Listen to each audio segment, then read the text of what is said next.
Hey everyone, welcome to the quick hitter version of Catch and Shoot 2.0. Today we're talking NBA draft, and we broke down which players are rising on draft boards and which ones have taken a tumble. All right, we've talked about the top of the draft. Let's talk about maybe some guys who might shoot up draft boards, or, guys that teams might be looking at in that mid to late first round and saying, this is a guy that I really like.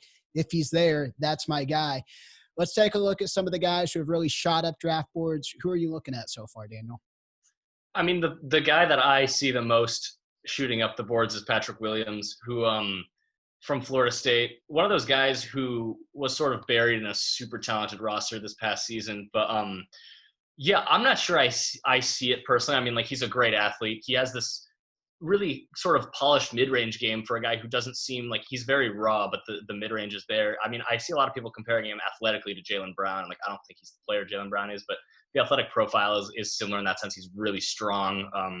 He's like 6'8", kind of like a 3-4 hybrid. And so, I mean, I've seen him mocked as high as 6 to Atlanta, which definitely seems like a reach to me. But yeah, he's definitely got to watch out for us. I mean, he could go anywhere as high as like 6 or 7. When, I mean, earlier in this cycle, like, 4 or 5 months ago, I was seeing him like mid-late first. So he's got us shooting up a lot of boards. So yeah, I would look out for Patrick Williams.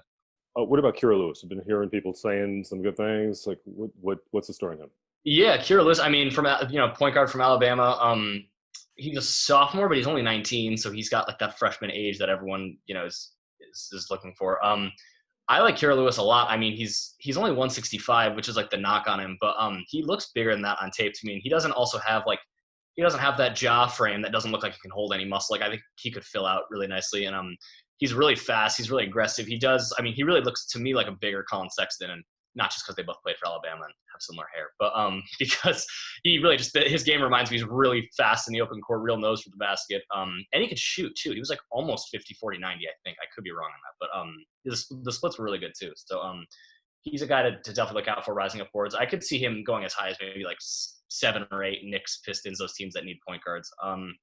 And then really the wild card for me that I've seen rising up a lot of boards is, I believe it's Alexej Pukusevsky, I think is how you pronounce it. I haven't heard it said out loud, but he is an 18-year-old kid from Serbia, I believe, who is a 7-footer who I think weighs about as much as I do. He is so thin. There is so much work to be done physically on him. He is, I mean, like, the 2 years away from 2 years away thing could certainly be applied to him as well as it was to Caboclo like 6 years ago. But he has this really intriguing skill set. He can shoot and he can really pass and like kind of handle too. And so, like, he really doesn't have a position. I mean, he's sort of, if you have to compare him to someone, he looks like a very, very raw version of like what Porzingis looked like as a rookie, basically. But he can pass really well too. He makes these crazy like left-handed cross-court passes, and he's not a lefty. And so he's really fascinating. And for me, I mean, I think, especially now that they have that second first-round pick, presumably if this Schroeder deal goes through, I think he's just begging for OKC, because, I mean, OKC is working on like the long play of all long plays. They're not getting their picks for like 4 more years. And so to just take him, lock him in the weight room for like 4 years and like see what emerges, I think it makes so much sense. So yeah, I think he could be really good. I wouldn't take him anywhere higher than like mid-20s, because I think there's no shot he plays in the NBA in the next 2 seasons. But he's really interesting. So watch some tape. You'll like what you see. Awesome. I'm going to have to check that out. Okay, you talked about the risers. Inevitably there's going to be that player that's sitting there who's saying, well, I was mocked in the top 10. People thought maybe my floor was top 15. Now I'm sitting here in 20, 25 range. Who's really kind of fallen down draft boards? Yeah, we mentioned him earlier, RJ Hampton. I haven't seen him mocked in the lottery very often recently. I like him a lot. I mean, he's a really great athlete, like a truly elite athlete. And he knows how to use it too. I mean, there are a lot of guys who are just like the pogo stick guys who, can really leap, like don't really use it in the half court. But I don't feel that way about Hampton. He's really quick, goes side to side really fast. But his season in New Zealand wasn't great. He wasn't playing that much. The team was really bad. His splits were not good. The jumper, there's a lot of work to be done. So yeah, I think Hampton is a guy who could slide a little bit. I also feel that way about Nicole Anthony, who another kind of similar to RJ Hampton in the sense that he was really highly recruited coming out of high school. The season, for not exclusively his fault, but the season at UNC did not go well.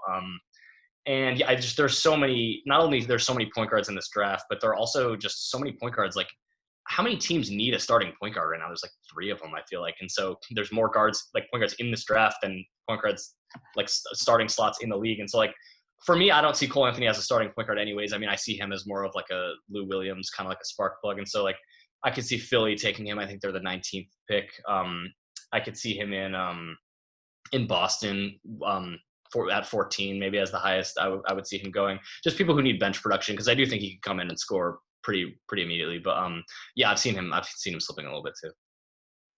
Earlier, you mentioned the Knicks, and I'm one of these guys who I have a love-hate relationship with them, in that I hate that I used to love them.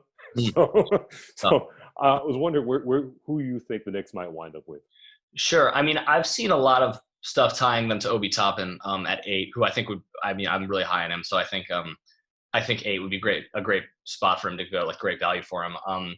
I really don't. I mean, other than Barrett, who, can play a lot of positions, he's not really a guy you have to like build around per se. I don't see them as having any like, if there's like a big man, if they like Okongwu falls to them at 8 and they like him, I don't think the presence of Mitch Robinson should deter them. Like, I really think they could go anywhere with this pick. And so I think Toppin would be great for them, especially because he's a guy, people are scared off by this. He's 22, which, is like 60 in NBA draft terms in 2020.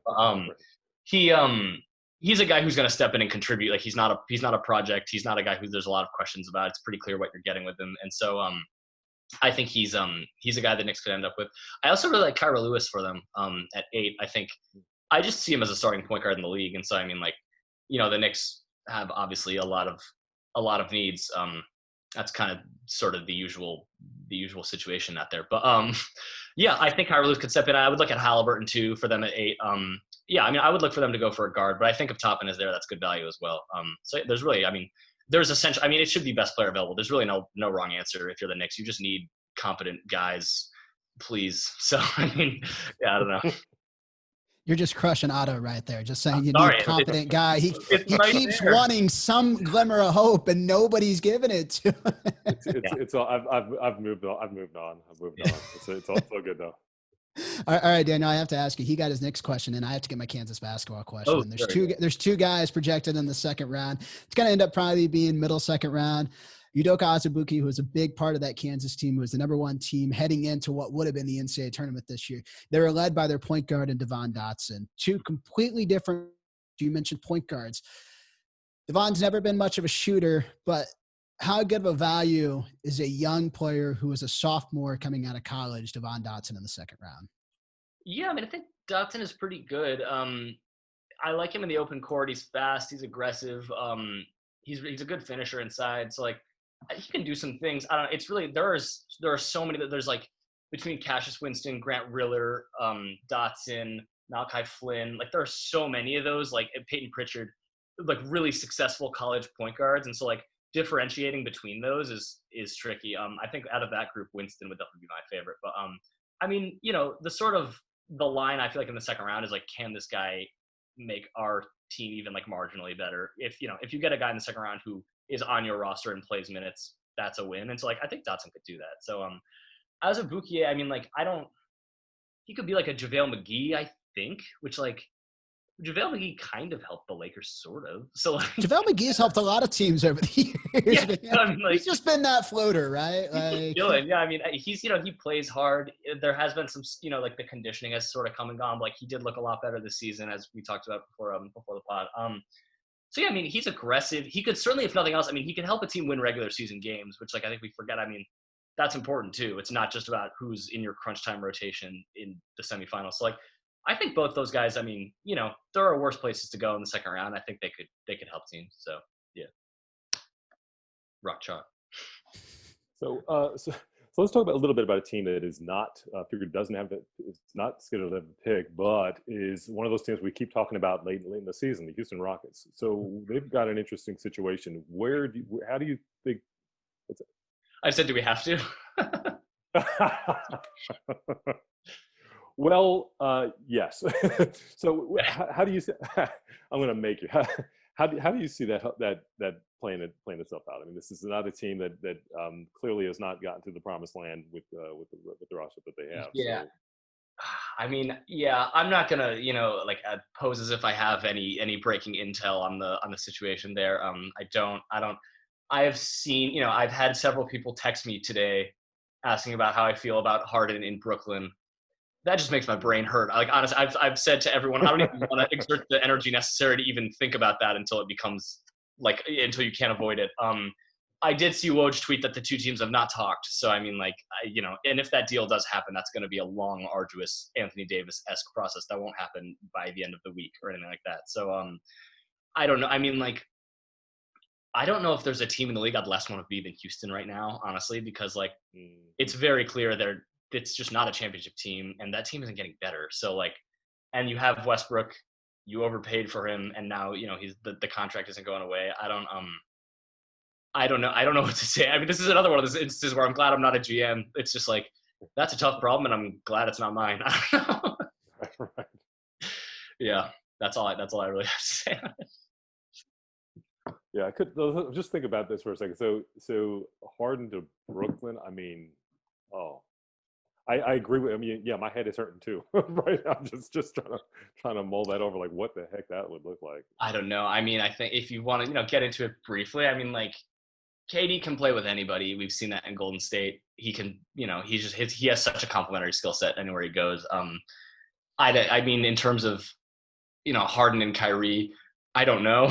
I don't know how that works. I think both those guys, especially Harden, I mean, partly by design in Houston, do not operate well off ball. So and those guys operate very heavily with the ball in their hands. So I don't know what you would do there. I mean, Harden has never really been asked to play off ball ever. He's never been asked to score in the mid-range either, which I think is something he could actually do pretty well if he was asked to do it, but he wasn't ever asked. He was specifically told not to in Houston. I take it. So yeah. I don't know. I mean, if it happens, I will sit down and form more of a articulate viewpoint on it. I don't think I can handle it right now, at least not on a Monday. Give me a few more days. Well, and here's the thing. If either of you can figure out how to make those cap numbers work, then it could potentially happen. But that seems to be a pretty big barrier in the way. You got $38 million with Harden, and I just don't know how you balance out those salaries. Well, they'd have to sign the three of us probably. I've seen some reports of Westbrook, of some New York interest in Westbrook and some pressure from Thibodeau to make win now moves. So I wouldn't be surprised if we see Westbrook in a Knicks jersey in a few short months. So you just gave out a heart attack. Who knows? Wow. It can always get worse. And if you want to check out the full version of Catch and Shoot 2.0, if you want to hear a little bit more about the NBA draft, free agency, and trades that are being consummated this week, check out the full version. It's courtesy of Pure Hoops Media.